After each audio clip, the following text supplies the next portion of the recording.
Welcome one, welcome all to Jasiri. Now, a lot has been happening and we can't wait to dive into it all. I want to remind you, as we said yesterday, the phone lines are open today and we'd love to hear your thoughts. The number to call is +234 07055 727272.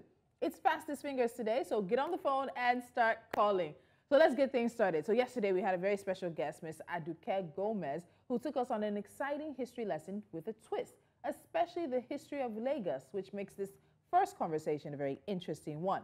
Now, social media user Dr. D. Udo has reignited the popular no man's land debate about the status of Lagos with a somewhat controversial proposal. Dr. Udo suggested that Lagos State should be granted a special status as Nigeria's commercial capital, which would also protect everyone's interests. He also proposed that the president should appoint a minister to head the state. Now, this is not the first time such has been proposed. What's his Lord? This is still not the first time such has been proposed. There we go. When the First Lady, who is now First Lady Remi Tinubu, was a senator representing Lagos Central, she sponsored a bill which was later rejected by the Senate. Ladies, special status, I can say it, it's not a tongue twister, for Lagos State. Wow. Are we sure? I don't understand. Is Lagos not special in the grand scheme of things? It is special, yes. How many capitals are you going to have? No, there are countries that have administrative capital. They have, so I know South Africa has like 3 capitals. There are other African countries that have more than 1 capital too. Before, Lagos State used to be the capital of the country. If they make it a commercial capital, if it would, and a minister would oversee, and what would be the governor's job? Yeah, is the minister higher than the governor? In principle, There'd be no point for a governor if you have a minister. Are you kidding me? What happened to my Saweko? It's already tagged commercial. Well, coming from the angle of Lagos being special, yes, I mean, quite understandable. But then again, some people would argue that it defeats the whole aim of Lagos is, for some certain people, which is already an argument. Well, Lagos is no man's land. So if it has a special status and then it kind of looks like they're trying to make it, is everybody's land.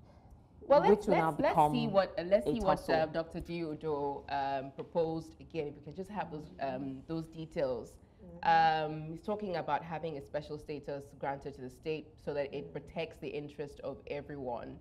I think it was something about removing the ethno-religious politics and bigotry that could threaten the strategic position. So, I mean, everybody is in Lagos. You have Igbos, you have Yorubas, you have all tribes, you have all all religions. But this question about protecting, or this part about protecting the interests of everyone, who's everyone? Yes, Lagos is a melting pot. We had Aduke Gomez yesterday talk about the fact that Lagos embraces people, it opens its arms, but it does have its indigenous It does say that. Whose interest is the interest of everyone? As long as everyone is welcome by the rights of the Constitution, you have free movement, freedom of movement, freedom of association. You are supposed to go to any state and be able to set up there. I say supposed because we know what happens. Why do we want to have a special status for Lagos that enforces that, but we're not enforcing it across the country? Exactly. Well, that's what somebody said. I mean, there were other comments saying that, look, instead of you talking about Lagos, why someone said, must Lagos be the first to be everything? Or another commenter said, adopt this across the other states. Start in Rivers, start in Anambra, adopt this across the states. People go to different places and set up camp there. It doesn't mean that it belongs to them, right? Let's not forget that, like Ms. Aduke said yesterday, it has its own history, it has its own people, right? So this is now going to bring another unnecessary... Yeah, I think we're going to have more... It's going to bring more controversy because the indigenous people of the state is just like already feeling marginalized. Like Native American Indians till today. Native American Indians still feel like they are the original owners of the land, that they were pushed out by bigger powers, and that might eventually happen because whoever, no matter how you say, embraces everyone. Usually, some population will be more than some, and if we now have majority minority. The super majority, who probably are not the ones that should hold power, might eventually hold the power, and that will bring more stress. Well, let's see what Dr. Let's see what some of the reactions were, because reactions. it's a conversation. It reignites every once in a while. So let's get some of those reactions for this particular conversation now. Tumba GCFRN1 says, only non-Yorubas are saying this. Doctor, I beg, delete this trash. How can you say people whose Lagos is their homeland should lose such? Never ever. Dead this agenda. Others should go and develop their states, not put eyes in Lagos. Lagos is Yoruba land and will remain so. I do believe that Dr. Doe replied to him and said, no, they won't. The Yorubas that own Lagos, it will still be their ancestral home, just like the Bayis and others still own Abuja. But that particular example he's stating doesn't necessarily hold, because time after time, the indigents of the areas in Abuja and FCT have always talked about the fact that they feel that they're not adequately represented. They were not adequately compensated when Abuja became FCT. So that's not exactly the example you think it is. As far as I'm concerned, even this, just that last tweet, is what really brought me to that knowledge that, oh, there might be indigenous people to Abuja. I'm like, okay. He just indirectly shot himself in the foot, because what you're trying to say will not apply. It's what is applying in Abuja, because I never even knew about it. Because that's what I described is what will happen. Majority will take over the minority. And that might really not represent the essence of the land. Because no matter how you say there's an incursion of people into a state, commercial hub, new status, definitely somebody is going to take supremacy, whether we like it or not. But let's also look at this on the economic side of things. We were talking about Lagos being the commercial hub, and it is. That's, everybody says it, the commercial nerve center hub, whatever you want to call it, commercial capital, even if it's not official capital. And I remember when the First Lady, Remi Tinubu, proposed that bill in the Senate, she actually said that it would compel the federal government to recognize Lagos as the country's commercial capital, but also that 1% of federally generated revenue would return to Lagos as a special grant for the state in view of the state's socioeconomic significance. Lagos generates a lot of money. It does generate a lot of money. Lagos holds the ports that generate a lot of money. Murtala Mohammed Airport is the airport that receives the most visitors and the most people go out. There are things that make Lagos what it is. A lot of people will tell you it's because it was the federal capital before. That's why Lagos is leaps and bounds above all the other states. Yes. But others too had the opportunity to develop. Do we recognize Lagos and give it some financial support, because it's taking so many people? That's what I still, like me, I'm still wondering that if truly we want to make every state autonomous, I would say be autonomous. Because if every state can have the same status that Lagos has, this country should not be wallowing in poverty. We know that Lagos... What is it a function of? You know, because... It's leadership. Thank you. Leadership. At the end of the day, it's down to leadership, because nothing has stopped the other states from developing. No, nothing has stopped the other states from developing. This game where it feels like we play a game where you can't develop a little bit more than anybody else. We must all be going at the same pace. So we end up in some ways, I personally think, and I've thought it for many years, hobbling other states. If you're not ready to develop at your pace. Let states that have power. Lagos has the people, or has what it can. Lagos will be ahead of, if we count it in years, Lagos will be probably 20 years ahead of many other states in this country, if there was not all this concurrent, exclusive list issue, and so many things were domesticated in the hands of the leadership. Not saying they'll do everything right, too. Well, if everybody still suckles from the milk of the federal government's bosom, this country will continue to be developing at this snail space. Anybody that feels as if they are big enough to be a state, I don't mind. Then be economically viable. I don't even have a problem developing at a snail. Just develop. That's the thing. Just develop. Because a lot of people, okay, let me use myself as an example. When I was in Kogi State, we heard a lot that if you want your life to be better, you know, just leave your own state, come to Lagos. Movies made it look like that, you know, books made it look like that. So everybody just had this mindset that, oh, our own state is just, you know, we're not developed, we're not, there's no exposure here. So when you finish school, just find a way to go to Lagos. Because Lagos is the place where you pick up naira. So if you hustle and you make it. But you know, but it's not exactly. I think it is a farce. Yeah. So when you go to other states, you know, okay, so you say, people that live in Abuja say, you know, forget Lagos. You know, Lagos isn't everything. When you go out to other states, first of all, in some states, I won't say all, in some states, the traffic isn't as much. The traffic isn't as much. the air is slightly cleaner. Quality is quieter. People are not as rushed. You don't see so much rush. You know, but I don't know whether that is even kind of detrimental to those states because they don't maybe feel the urgency. But I think it really comes down to leadership at the end of the day. Leadership. If everybody, but Buki, it's like everybody just thinks that this governance is like eating national cake. If every state is autonomous, that means you run your state, you do everything. You make your money. Exactly. You are not suckling from the federal government's bosom. You would have to make it work. But as long as we keep going back on the option of and we can take federal allocation, all those things, we will never develop at the pace that we need to develop. So if you want to fragment your state into 300, as long as every fragment can sustain itself and can sustain itself. Oh, please go ahead. Have 20 people in your state. Please don't mention it again. This thing about adding more states at 36 where we are right now. 36. No, we don't even need the we don't even need the 36. We don't need the 36. That's what I'm saying. If we need to merge to be autonomous, let's do it and stop these baby things that we're doing with governments and see real development. When we talk about this development, I always think about the states that are right at the border of Lagos. What have you done to take advantage of your proximity to Lagos? How have you developed yourself? So at the end of the day, I just feel like, okay, this is a good conversation to have. We all can agree that Lagos is doing something special, a little bit extra from what we get from around the country. But at the end of the day, it comes back to this leadership thing. Exactly. You are at the door of Lagos. How have you taken advantage of that? No, they have. When? Smuggling. Moving on. And away from history to recent developments, it's EFCC versus some past governors. The battle lines have been drawn, truly. But if you really want to know, how to tread on this boundary, stay tuned because we'll take a break and Jasiri will return with more amazing stories. We couldn't take a lot this week, so we're cramming it into this Thursday. Welcome back to Jasiri. We're streaming live on our social media platforms at New Central TV. Please use the hashtag Jasiri to be part of the conversation. And as we said, don't forget to call us using the number on the screen showing right now. The number's coming up. It is showing right on your screen.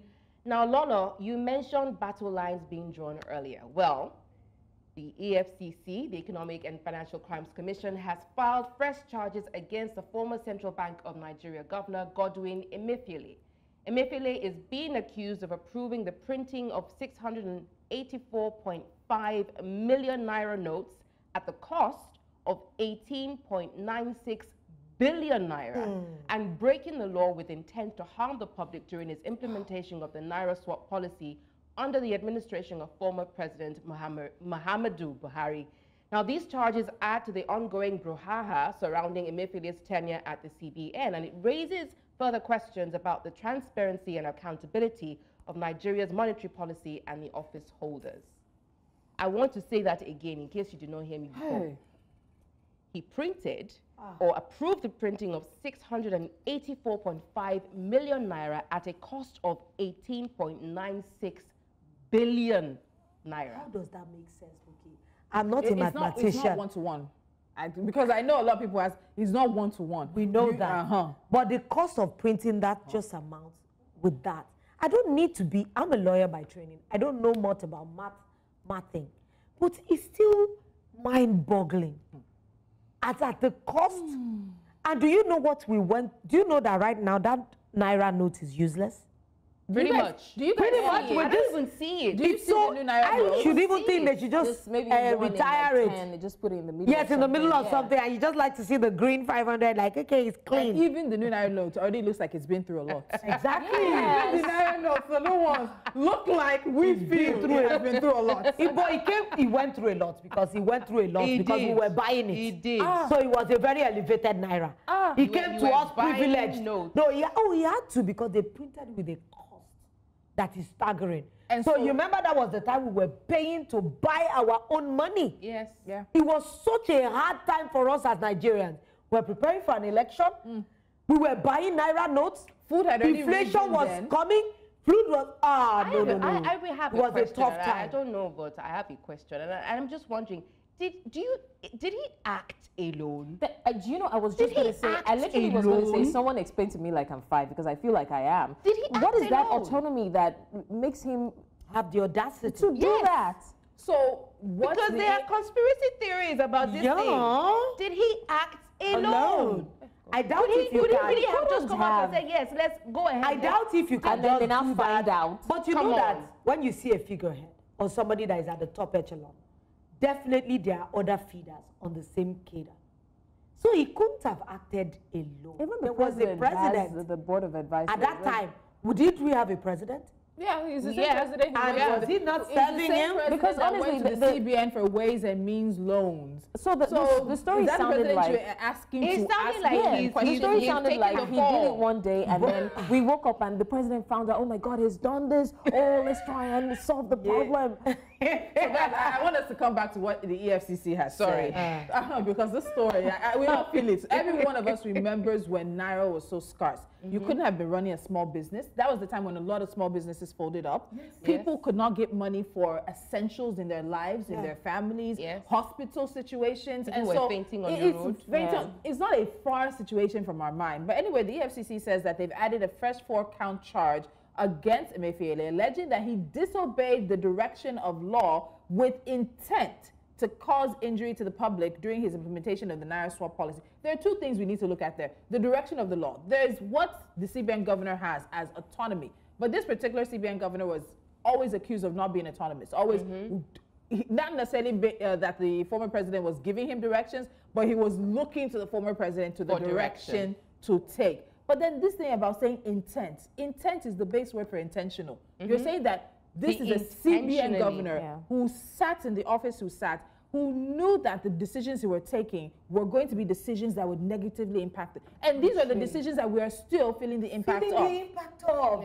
Still feeling the impact of. No, sometimes that's still the baffling part about it. He didn't do it alone. That's what I'm saying. Like, there's no way he could have done it alone. The fact that he got through everybody and there are other feeders in this cadre. Nobody believes that he did it alone. Of course not. But the thing is, do you know that the history of this country is not different from what we're seeing now? The only thing is that it's just happening on different levels. Let's take a phone call now. We have Rita from Lagos joining us. Rita, good morning to you. Good morning. All right, Rita, thank you so much for calling. Tell us what you're thinking about some of the things we've talked about so far. Okay, good morning, ladies. I really have been following up with your show. I really love what you are doing. Good job you are doing there. So I want to contribute concerning Emefiele. You know, the latest on how much he spent on printing the new naira notes. I hope you can hear me. We can. Okay. So I want to speak of the Emefiele rearrest on how much he spent on building, printing the new naira notes. Go ahead. Okay.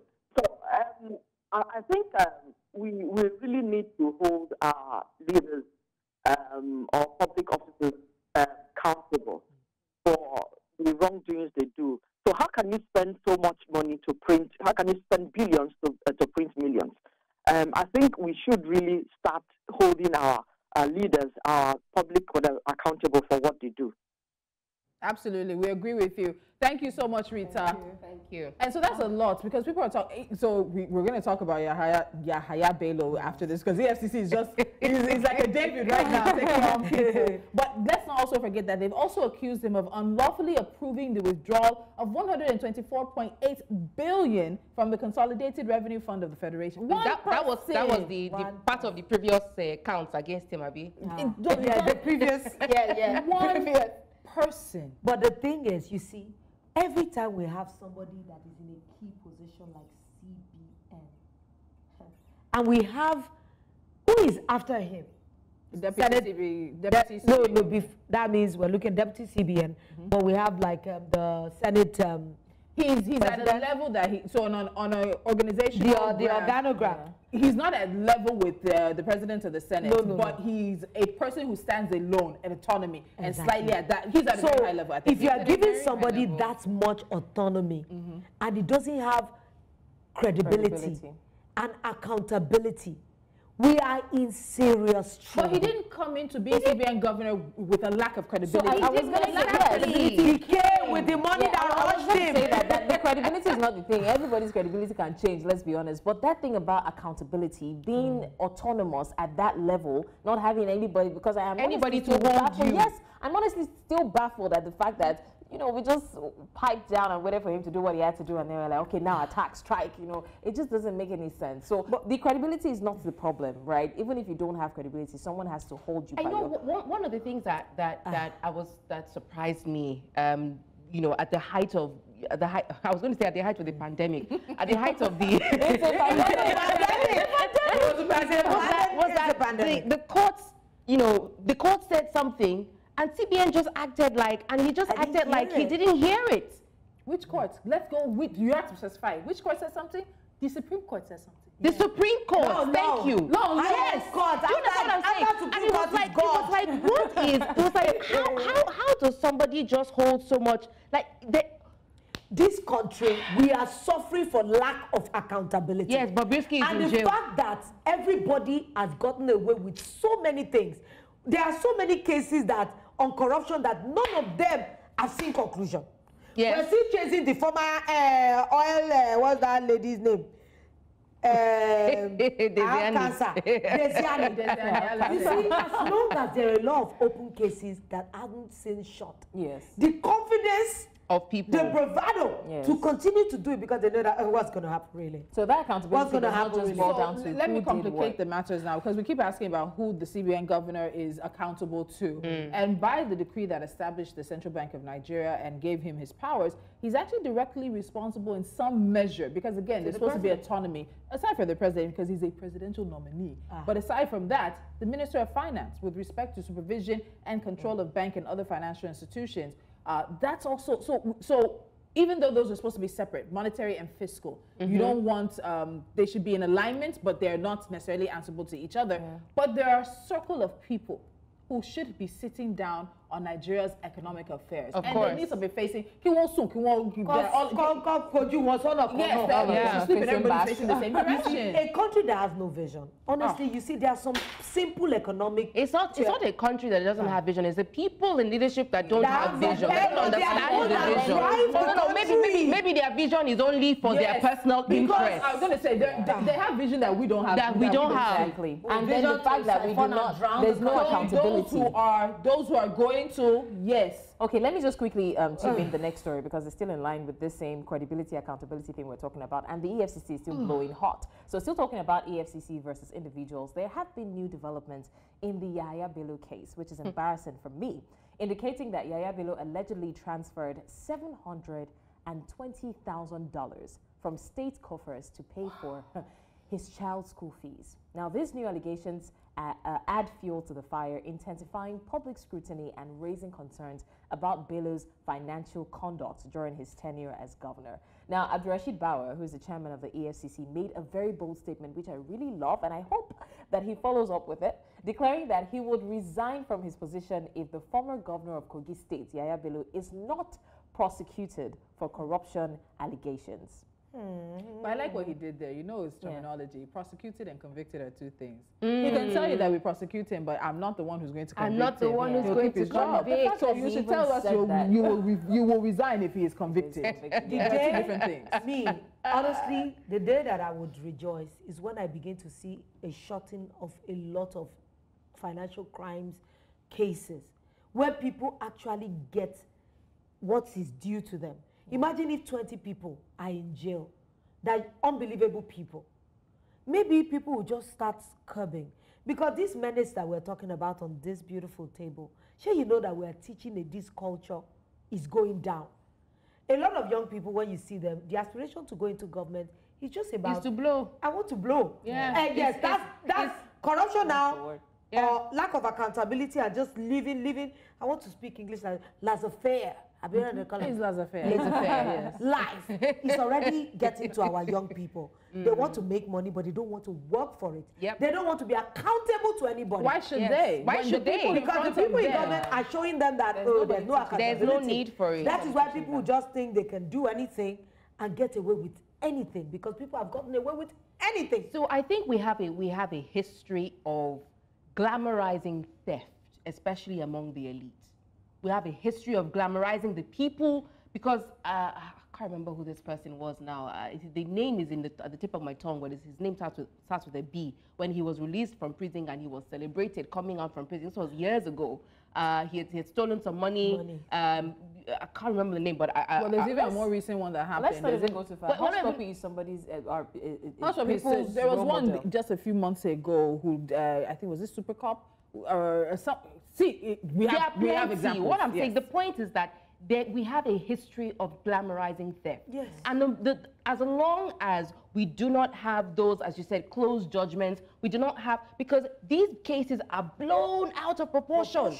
They're blown out, and maybe somebody is actually arrested, but we don't actually hear a conviction. We don't actually ever get to the bottom of any case. No. And so I ask, where are the investigative journalists? You see, there's so people that are trying to follow the story and follow the money with their nose to the end of the letter. One of the things that make cases never see conclusion is evidence.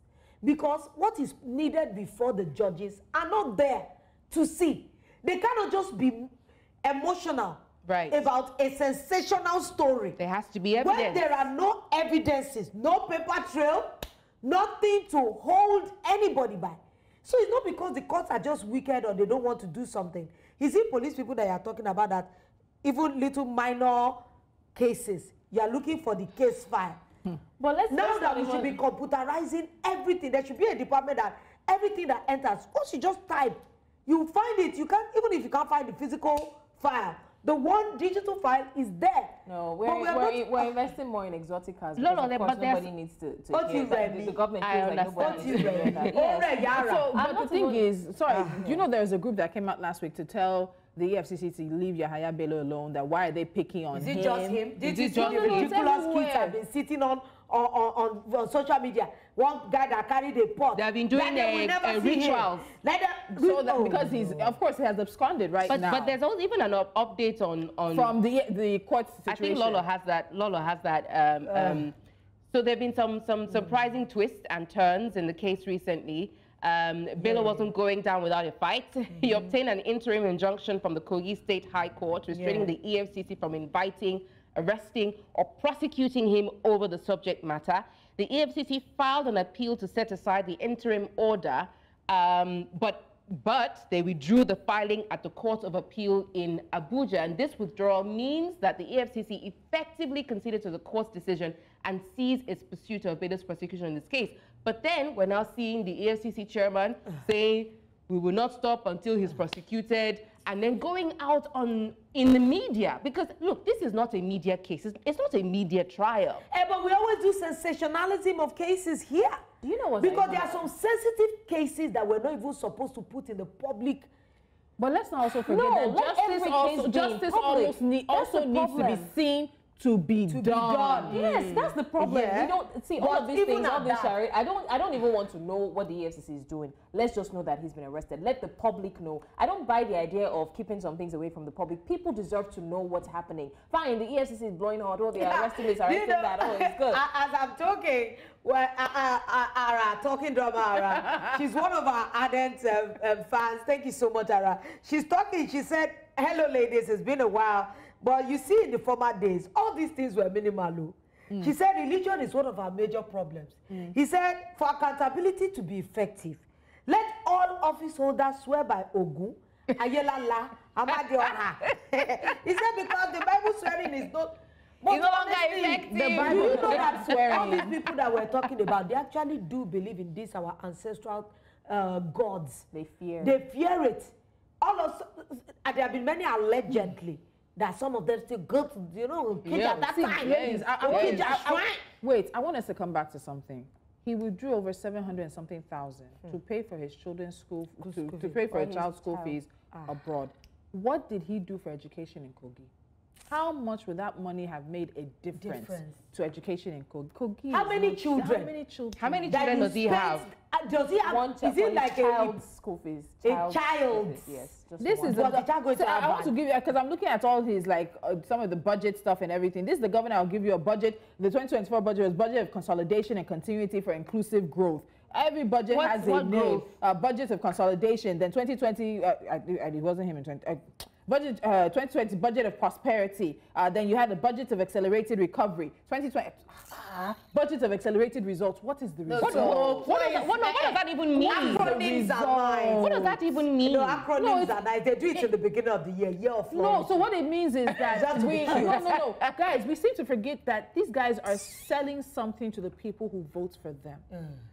You're telling them that you have a budget of accelerated recovery, then the next year you have a budget of accelerated results. They hear all these good, flowery and kinika, and at the end of the day, their lives do not change. From administration to administration, from party to party. But Tolu, do you guys also understand that that English and communication is a problem? Yes.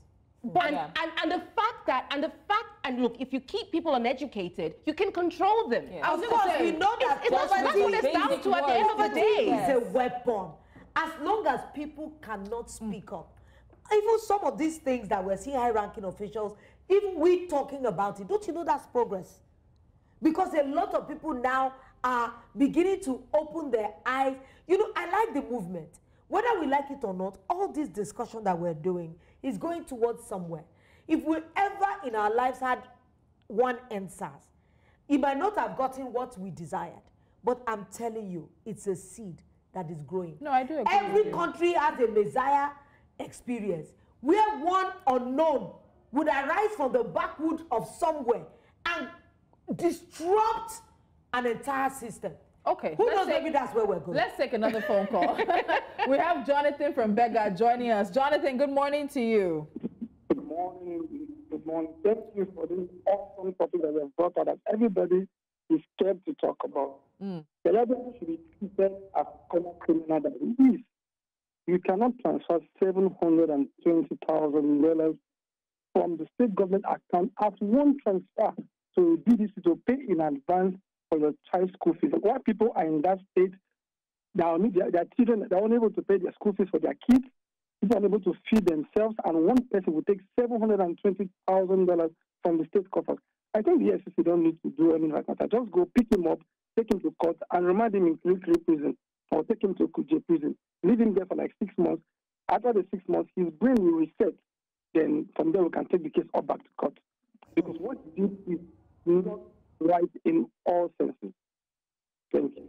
Thank you so much, Jonathan. I think we want to come back to the EFCC. And I also speak to what Lolo said because of what Jonathan said. But the EFCC said that there are two reasons that they withdrew this application, this appeal. One, it was predicated on the fact that events have overtaken the appeal. And then secondly, they also said that the appeal was filed out of the time allowed by law. So that also should mean for us, we should expect more countermeasures by the EFCC regarding Yahaya Bello in the coming days. Now, to what Lolo was saying, I was on radio for 7-8 years on a talk station, the first in Nigeria. And I can tell you the difference we made, or the difference in the type of conversations from year 1 to year 7. Consciousness has changed. Yes. It is a very, very slow process for us in Nigeria. But change is coming. And I don't know if our leaders are watching, because the day they wake up and you have pushed Nigerians to that wall, and at that point, we're no longer crayfish, we're not bending again, we're not pulling through that wall again. You'll be like, where did it come from? But the people have been telling you, they've been showing you, they've been doing everything to tell you that your time is running out. It has started. It's when I look at our youth these days, I see a lot of agitation. You see a lot of us that are doing a little well. You can see that there are the desire to do is there. Look at our young people. Look at the giant strides they are making in technology. Imagine if there are more enabling environment. Do you know how many businesses woke up during COVID? Do you know how many company policies changed with COVID? Because something happened to the world that the world never believed could happen. I wouldn't even lie. And I was so happy at that time that, thank God Almighty, it wasn't an Ebola situation where it only had happened to us in Africa. They would have locked us down. They would have locked us down. Telling you. Africa And shut us up. Regressed. Yes. But it happened to the entire world, and the epicenter was in not here. Africa. So that was what saved us.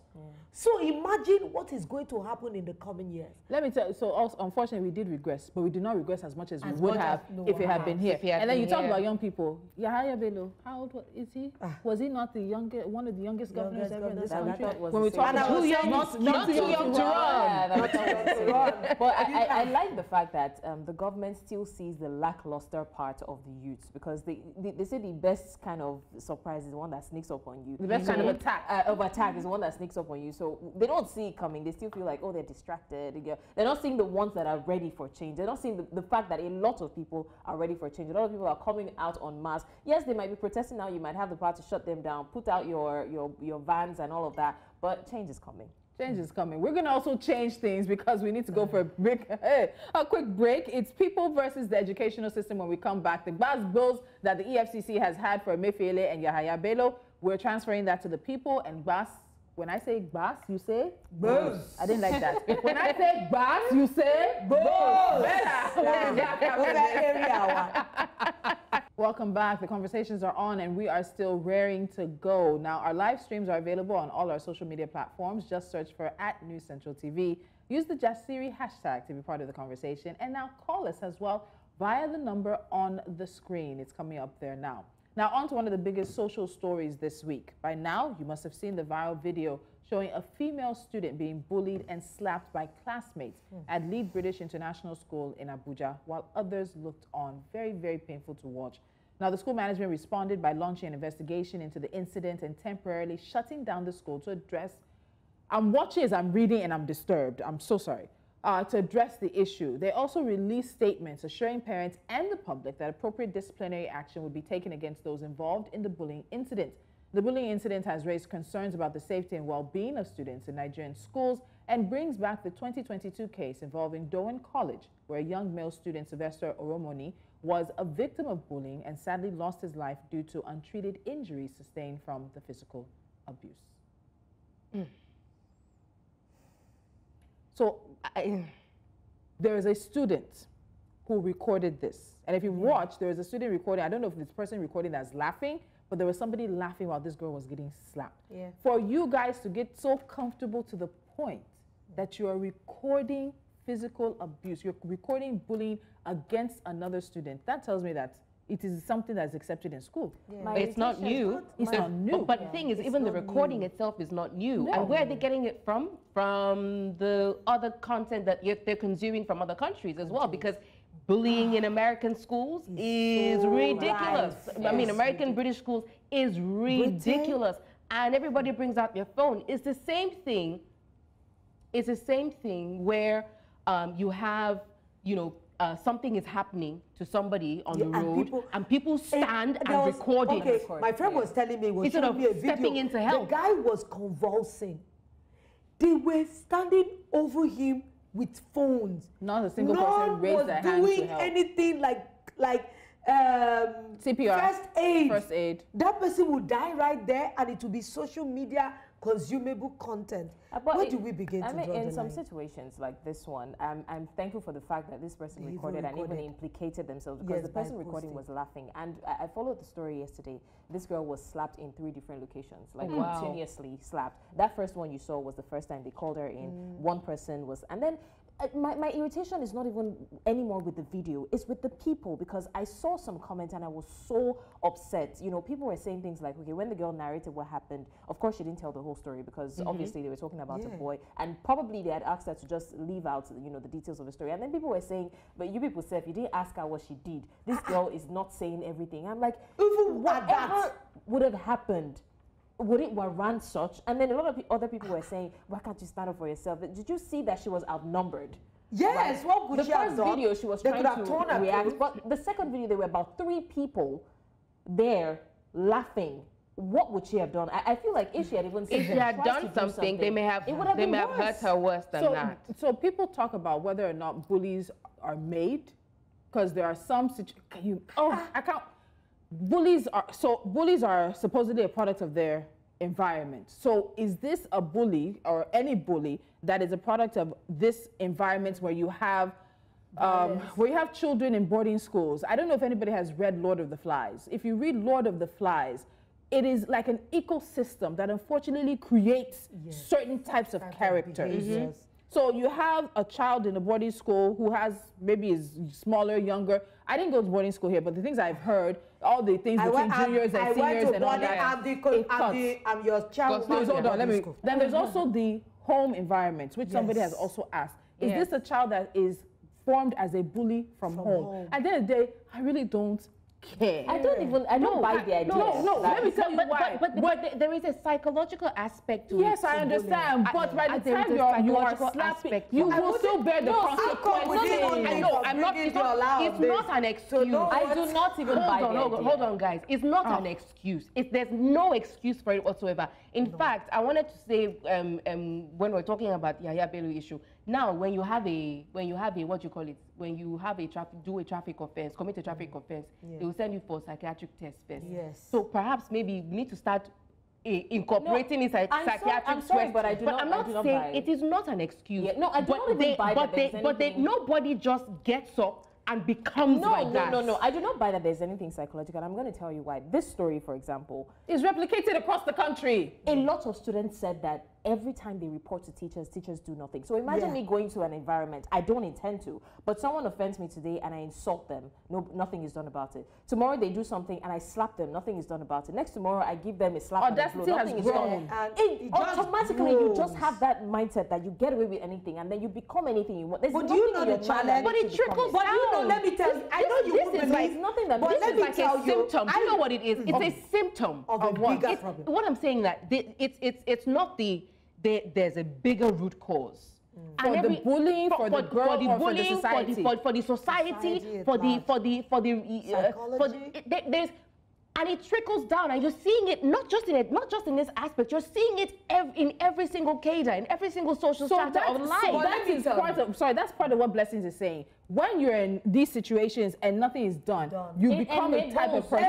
You leave that environment, you go somewhere else, you see the situation. Let's be honest, this our whole society. Nigerians are bullies. But in every single space where we have power, Nigerians will try to exert and use that power. Even your gate man. But if you look at some of those things, I went to a reasonable, let's say, look at schools again. When they were taking schools away from missionaries, it was one of the wrongest things they could have ever done. Lola, don't say that. Even missionary schools had their issues. No, I went to Anglican Girls Grammar School, and I know that there was bullying too on some levels. But while I was growing up, I will tell you that evil is just becoming more accepted. In our own time, I danced Kesi Keke. It was terrible because I was bossier than a lot of people, and it was very harrowing. But at least, I don't know if it was this, they would tell you to kneel down, and sometimes they'll pull you by your nipple and ask you to bounce. You would dance so that your boobs will bounce and they will let you go. It was terrible. It was harrowing. That's abuse. Beyond abuse. Do you know how many children have gotten into all these funny things because of some sinister seniors? And it still boils down to the fact that nobody punishes. Exactly. So I was nobody checks. Somebody was talking about these new schools. All these schools you pay you're paying out of your You have already paid so much that the teachers are incapacitated. See, naturally, because they cannot look at the school somewhere in this island that a child puts acid in another child's water bottle. I remember that story. You know, many of them come from privileged homes. Look at this school. If you look at how much they're paying, even the parents that come to the school, these children, see, whether we like it or not, as long as there is no disciplinary action, we will keep having youth. But I want to make the point, Lolo, you brought privilege in. It is not just about privilege. I know, it happens everywhere. I was listening to somebody share their experience on radio. He said one day a senior woke him up. 82 strokes of the cane. He mentioned the guy's name on radio. 82 strokes of the cane. Just woke up. Him and other juniors. Why? In one of these schools. Why? My friend's daughter. How is your society going to be better? My friend's daughter was raped in one of the grade A schools in Nigeria. And it was so bad because it was a privileged person, a high-ranking officer. Of course, they paid a whopping sum to the school. And do you know what happened? My friend had to take her child out of the school. So it's the child, her child as the victim that bears the consequence. I sincerely believe that if there is no punishment, or it's just imagine, like, everybody, a lot of people have a tendency to be stubborn or disobedient, but at the same time we have a tendency to be tamed. There are things you will do in certain places that you will not do in other places. Let's say, for example, there's 100 naira fine for crossing an express road. People will cross and pay the 100 naira. But if there is a 6 months jail term, it will be empty. So let's not lie, a lot of these things, there's a lot of people enable these things. And then when we come to punishment, this man is saying that his daughter cannot go to the same school. They're saying that the students are being expelled. Do you think they won't go to another school and they'll go to another school? So I've told my daughter, she's 8. And the thing is, we as parents need to also be alert to picking up the signs of a child that's being bullied. Their behavior changes, they're depressed, they don't want to go to school. Some children go back to bedwetting, they don't want to eat. There are signs. But this is a boarding school. Unfortunately, parents will not have seen it, but the teachers should be trained to see it. I've told her, you tell them the first time, don't do it, I don't like it. You tell them the second time, don't do it, I don't like it. There's no third time to tell them. I will come to school. Me and your headmistress. I said, we will enter one shokoto. If it's not my child, she will not look for the fight. If you bring the fight to her, I said, you beat them until they cannot stand up. Everybody will avoid you. Might it? No. Because at the end of the day, if we continue to allow it, and we have children who are becoming victims of bullying, this thing is psychological. It's psychological. And it's a cycle. Yes, it never leaves. It will repeat itself. So yes, the school shut down for 3 days to investigate and all that stuff. But you know, her lawyers, she has released a statement through her lawyers, asking that they be thoroughly, that they receive, I think, that the highest punishment, or that they're punished. Expulsion. Yes, that they are punished as well. No, if not, they say that they are not accepting just expulsion. That's what they said. Then the lawyers. Then they don't need the school. And they don't need the school. They can institute a civil or lawsuit. They don't need the school for that. So I mean, like, there is. Look, and it's because a lot of these things go unchecked. Now imagine if that wasn't recorded.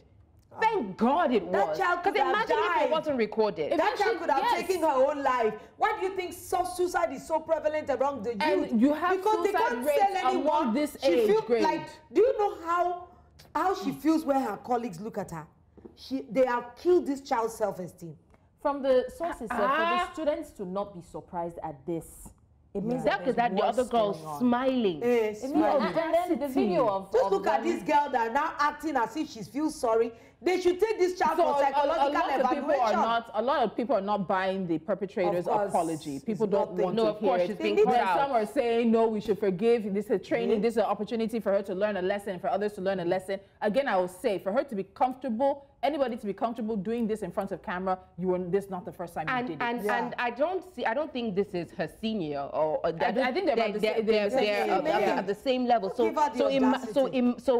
just imagine what she'll be doing to her juniors. Things disturbing about that video. First of all, someone was saying that because in the video, I think the mom or the auntie of the girl she bullied gave the girl one slap, and then somebody said, "Is that the response to a young child that bullied someone?" I'm not going to talk about that. And then there's another one. After she was slapped, the dad said, "No, as a father, I can't take this." And they were like, "The person she bullied, is she not somebody's child?" Exactly. There's a lot of things that I even want to say regarding this. All these privileged parents, I think you'll be surprised in a couple of months to hear this child is posting in some foreign school. Anyway, so that is why this will likely come up again in Hot Topics tomorrow. Because we'd love to hear our guest perspective on this story in particular, and we probably expect that there'll be 1 or 2 more developments in the long run, and also looking at the role of parents, teachers, the community.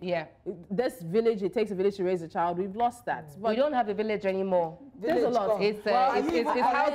It's housemates that we have now. This is still burning so hot in my mind. I'm definitely going to try and chew on something to let us steam. But sadly, this is how far we can go on today's show. But don't worry, tomorrow is Hot Topic special. And like we said, we're still going to bring this up with our guests. And nothing is off limits on Hot Topic special. Nothing. Lolo, take note. Nothing is off limit. See you guys tomorrow.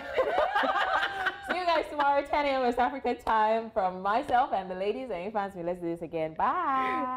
Bye. They went to Lolo when they said